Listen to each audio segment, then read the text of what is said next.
యేసు రక్తమే జయం పరిచర్య. Praise the lord. ఫిబ్రవరి 22వ తేదీ 2025.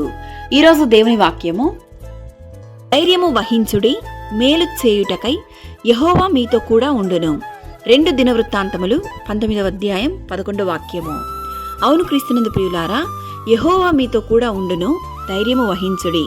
చాలా సందర్భాలలో ఈ లోకంలో ఉన్న ఆత్మీయులు కానివ్వండి, సంఘస్థులు, కుటుంబస్తులు, స్నేహితులు, తల్లిదండ్రులు మనతో తోడుగా ఉంటారని చెప్పినను అననుకూల పరిస్థితులలో, అననుకూల సందర్భాలలో మనల్ని విడిచిపెట్టచ్చు. అయితే క్రీస్తు యేసు అలా చేయి విడిచే దేవుడు కాదు.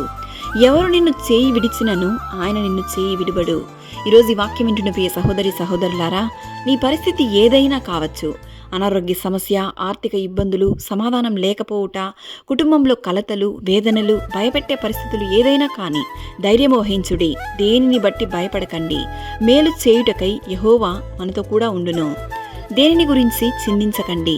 సర్వశక్తిమంతుడైన దేవుడు మనతో ఉండగా ప్రతి విషయంలోనూ ధైర్యము వహించుడి.